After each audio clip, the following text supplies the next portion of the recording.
बंदूक ठासून उठे शेतकरी, तेली तांबोळी, गुलामगिरीची होळी पेटून मग मारी गोळी.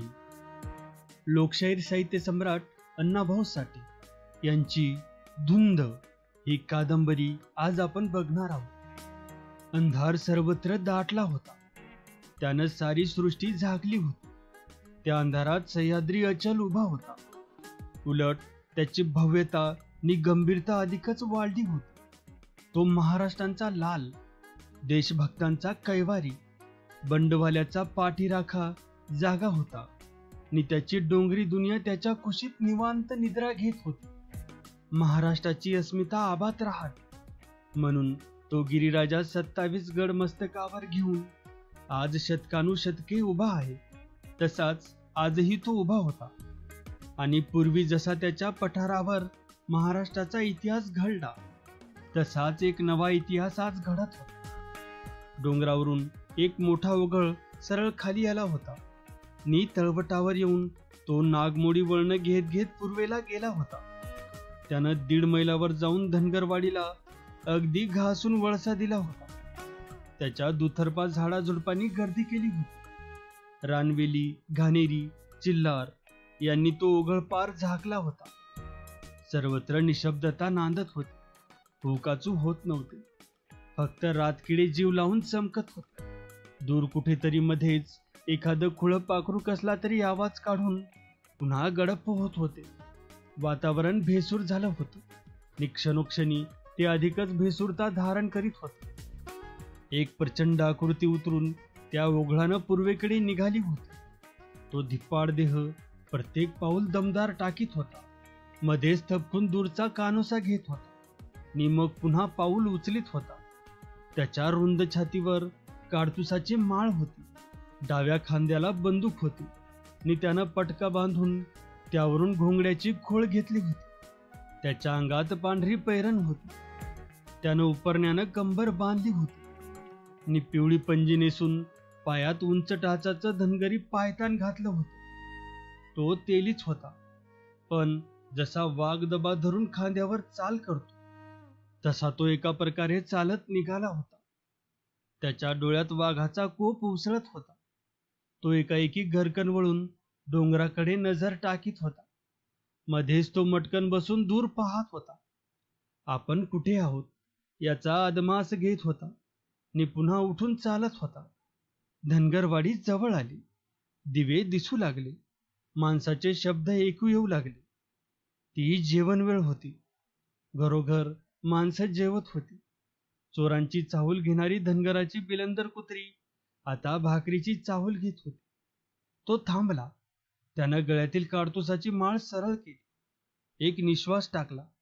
भरकन तो ओघळातून वर आला नि एका घराच्या रोखानं चालू लागला. त्याचा अदमास बरोबर होता. ज्या घरी त्याला जायचं होतं तेच घर त्याच्या समोर आलं होतं. तो त्या घराच्या परसदारी पोहोचला. त्या घरानं ओघळाकडे पाठ केली होती. त्याच्या परसदाराला एक कोंडार होतं. त्या कोंडारात मेंढरं बसली होती. त्या घराच्या पुढील दारी काय आहे हे मागून मुळीच दिसत नव्हतं, परंतु ते घर एका मातब्बर माणसाचं असावं असं चटकन वाटत होतं. तसं ते मजबूत नि मोठं होतं. तो त्या घराजवळ येऊन थांबला. मेंढरांचं कोंडार बाभळीच्या शिऱ्यांनी दाट कुंडलं होतं आणि त्या कुंपणाच्या आत मेंढराची खांडं आराम करीत होती. पुढील सोप्यात पोरं बोलत होती आणि मध्यघरात भांडी वाजत होती. तो तयार झाला. त्यानं आपली बंदूक सरळ धरली आणि वाघानं झेप घ्यावी तशी त्या कुंपणावरून जबरदस्त झेप घेतली नि तो मेंढरात पडला. मेंढरं धडपडली. बसलेली उठली. मेंढराचं दूध भरपूर पिऊन त्यांच्याच उभी पडलेला वाघ्या कुत्रा सावधच होता. ती उडी घेताच तो भुभू करून उठला आणि विजेच्या वेगानं पुढे धावला. वाघ्या, अरे मी आहे, तो म्हणाला. तसा वाघ्या शांत झाला आणि तसाच पुढे जाऊन त्याच्या गळ्यात पडला. त्याला चाटू लागला. भावाला भाऊ भेटावा तसा वाघ्या त्याला भेटला. मग तो खाली बसून वाघ्याला गोंधळीत म्हणाला, मला वाटलं वाघ्या तू झोपला असशील. एवढ्यात परसदार उघडलं गेलं. घरातील दिव्याचा उजेड मेंढरात आला आणि त्याबरोबर एक कडवा आवाज घुमला. कोण हाय ते? मी मी हाय, सखाराम. कोण? मास्तर तुम्ही? सखारामच्या हातात फरशी कुऱ्हाड लकाकली आणि तो चकित झाला. पुढे जाऊन मास्तरासमोर बसला. म्हणाला, मास्तर, काय हे? इतकी रात करून आलासा? होय, रात झाली खरी. मास्तरांनी बंदूक बाजूला ठेवली. सखाराम दबक्या आवाजात गंभीर होऊन म्हणाला, मास्तर, काय? बोला ना. तुम्ही रात करून बाहेर पडणं धोक्याचं नाही का? धोका? सखाराम, आता पावलं पावली धोका वाढून ठेवला आहे. नी दिवस नी रात्र सारखीच आहे. पर मास्तर, एवढं काय तातडीचं काम होतं? अरे बाबा, तातडीचं काम होतं म्हणून तर मला येणं भाग पडलं. मास्तरांनी वाघ्याला मांडीवर घेत उत्तर दिलं. जेवणार का? हो, जेवणार. आणि तुमचं तातडीचं काम बी सांगून टाका. सखाराम बोलला. आपली सर्व माणसं बोलव आणि राजीव पाटलांना न चुकता सांग की मी आलो आहे. लवकर या. जा, मग बोलू. बरं, तुम्ही भाकरी खावा, तवर सारी मंडळी येतील. सखाराम म्हणाला. सावध असा. काही काळजी करू नको. मास्तर वाघ्याची पाठ ठोपटीत म्हणाले. हा आहे माझ्या मदतीला खंबीर.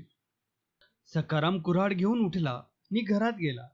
जाता जाता त्यानं बसलेली सर्व मेंढरं उठवली. मास्तर गडप्प झाले.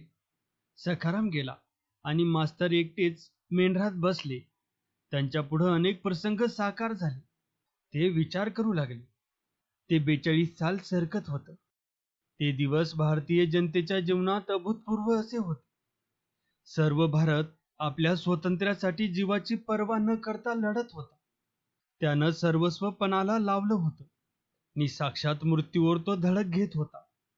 आपल्या स्वातंत्र्याचा महान अरुणोदय पाहण्यासाठी सारा देश उत्सुक झाला होता आणि त्या आघाडीवर महाराष्ट्र अगदी बिनीला लढत होता. बंदूक ठासून उठे शेतकरी, तेली तांबोळी, गुलामगिरीची होळी पेटून मग मारी गोळी. पोवाडे सर्वत्र गायले जात होते. शेतकरी निर्भान झाले होते. त्यांची तरुण मुलं त्या संग्रामात उतरली होती आणि लढत होती. त्यांनी त्यागाची सीमा ओलांडली होती. ते बंदुका शोधित होते आणि त्यांना बंदुकीचं वेडच लागलं होतं. एका काडतुसाला एका जीवाचे मोल प्राप्त झाले होते. उभा सातारा जिल्हा बंदूक बंदूक करत होता. शेतात पेरणीसाठी बी पाहणारा शेतकरी आता एक एक काडतूस हुडकीत होता. त्यासाठी जीवाचं रान करीत होता.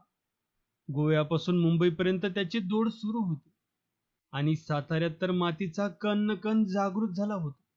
स्वराज्यासाठी झटकून कटून जायला तरुण तयार झाले होते. थोड्या वेळानं कोंडाबाई जेवणाचं ताट घेऊन आली. ते ताट मास्तरापुढे ठेवून ती पुन्हा परत गेली आणि एक कंदील घेऊन आली.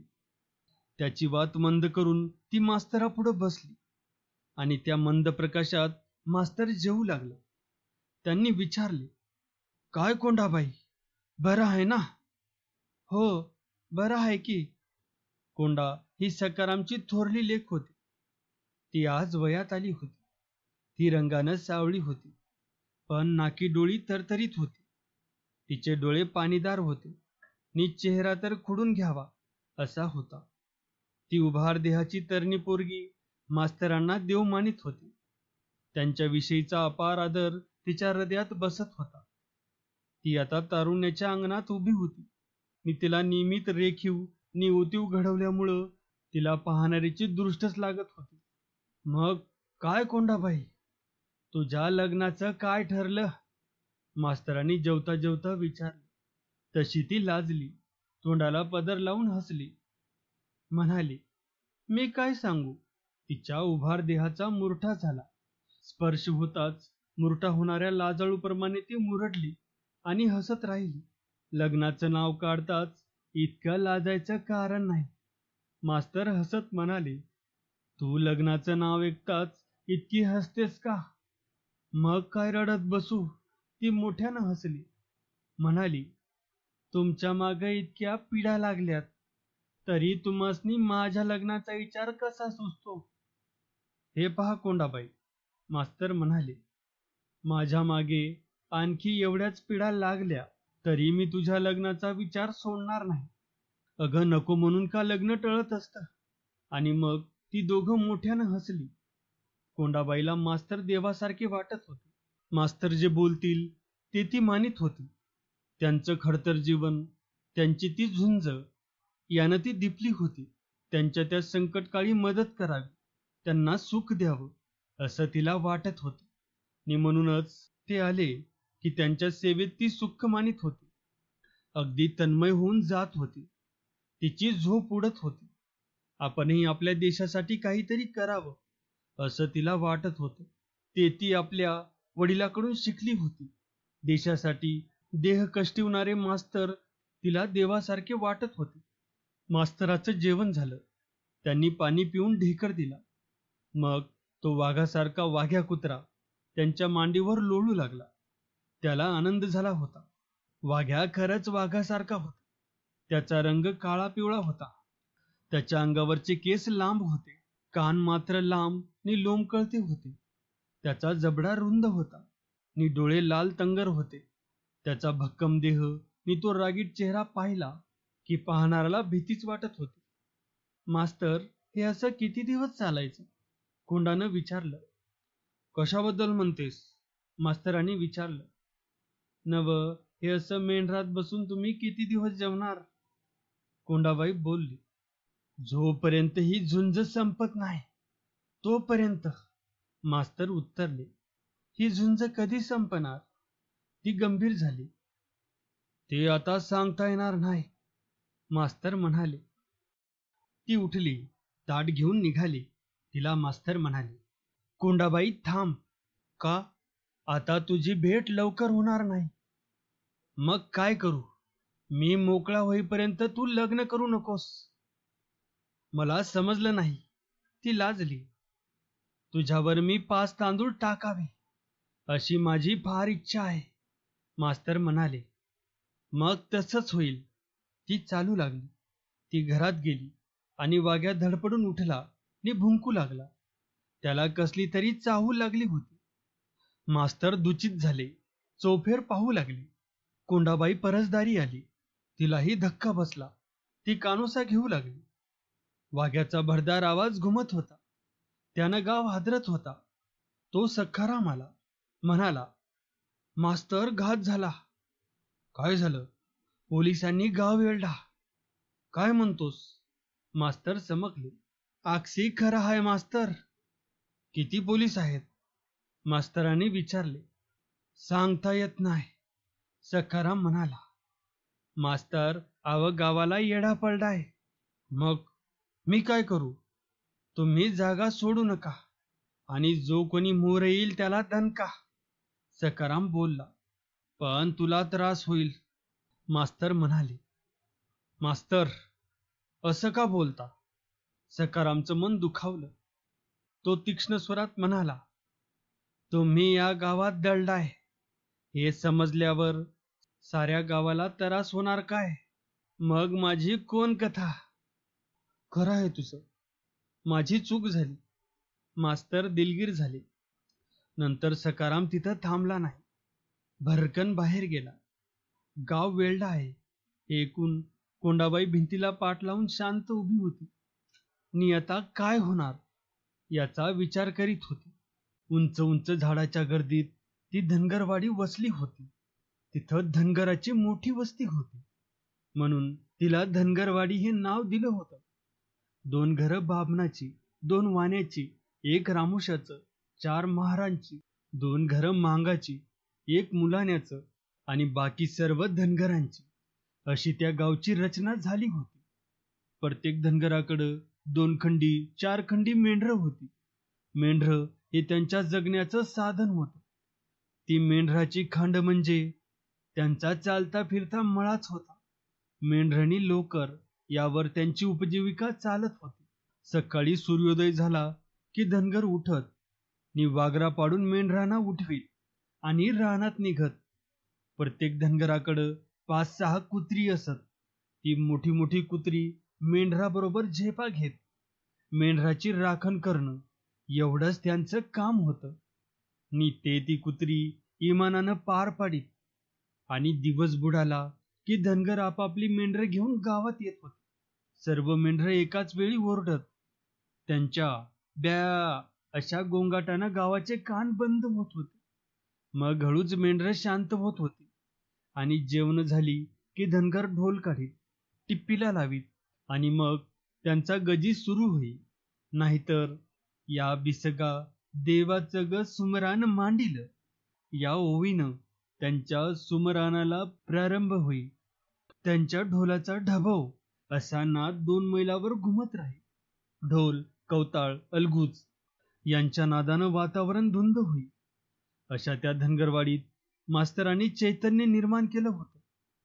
प्रत्येकाच्या हृदयात देशभक्तीची ज्योत पेटवली होती.